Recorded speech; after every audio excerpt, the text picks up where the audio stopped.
17 जून 2026 को बिहार के भोजपुर जिले में एक एनकाउंटर होता है भरत तिवारी नाम के लड़के का। जय भीम दोस्तों, मेरा नाम है अरविंद और आज हम बात करेंगे उस एनकाउंटर के बारे में जो आजकल सुर्खियों में है। पूरे सोशल मीडिया पे छाया हुआ है बिहार का भरत तिवारी। आखिर भरत तिवारी का एनकाउंटर क्यों किया गया? क्या जुर्म था उसका?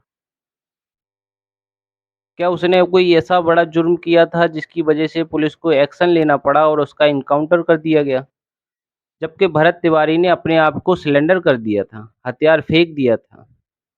बताया जा रहा है कि कुछ दिनों से भरत तिवारी मानसिक तौर पे बीमार था और अपने आप को उसने घर में बंद कर रखा था। जब पुलिस उसके घर इंक्वायरी करने के लिए गई तो उसके हाथ में देखा एक पिस्टल है। तो जब पुलिस उसके घर पे इंक्वायरी करने के लिए गई थी, जब उसके हाथ में हथियार देखा तो उसे अरेस्ट भी कर सकती थी। अरेस्ट करने के बाद पुलिस जो है चौकी लाके उससे क पूछताछ भी की जा सकती थी। लेकिन जब पुलिस उसके घर इंक्वायरी करने के लिए गई थी, तो आखिर उसे वहाँ पर छोड़कर क्यों चली आई? और उसके बाद में 17 जून को उसका एनकाउंटर कर दिया गया। दरअसल बात ये है कि भरत तिवारी कोई मानसिक तौर पर बीमार नहीं था, कोई अनपढ़ व्यक्ति नहीं था, वो एक पढ़ा-लिखा व्यक्ति था, समझदार व्यक्ति था और कई सालों से अपने गाँव के लिए लड़ रहा था। गाँव के लिए, गाँव की व्यवस्था के लिए लड़ रहा था, गाँव के न्याय के लिए लड़ रहा था।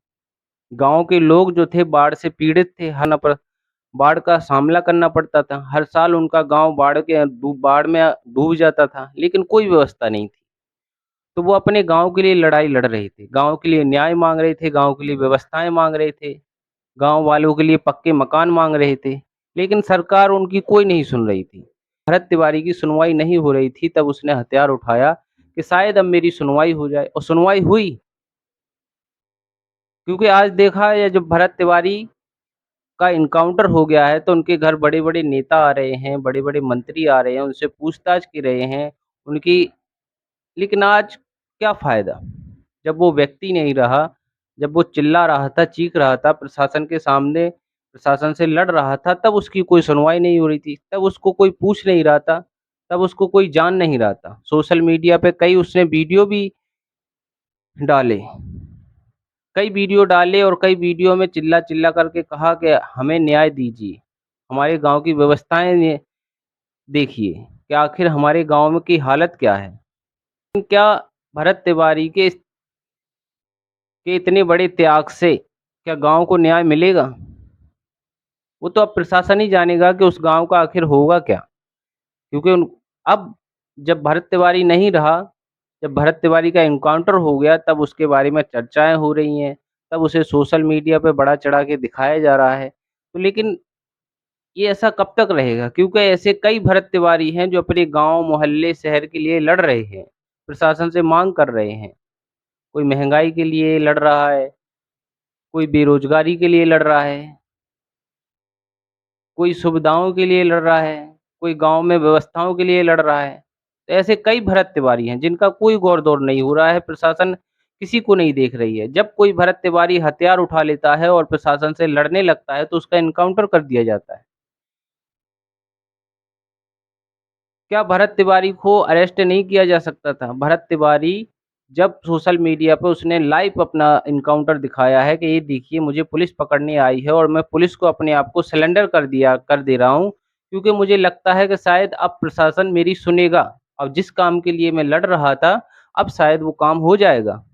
शायद प्रशासन के कान में अब आवाज़ पहुँच जाएगी कि आखिर हमारे गाँव की व्यवस्थाएँ क्या हैं?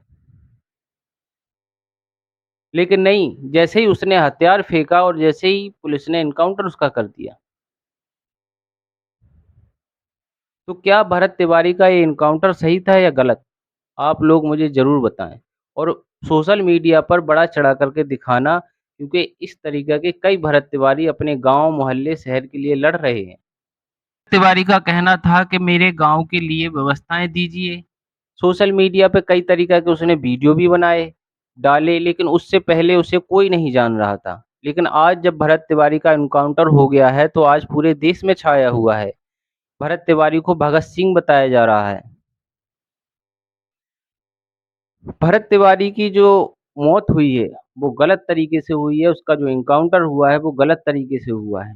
इसे हम एनकाउंटर नहीं कह सकते, इसे हत्या कह सकते हैं कि पुलिस वालों ने एक निर्दोष व्यक्ति की हत्या कर दी, जो अपने गाँव, अपने मोहल्ले के लिए लड़ रहा था, न्याय माँग रहा था, अपने लोगों के लिए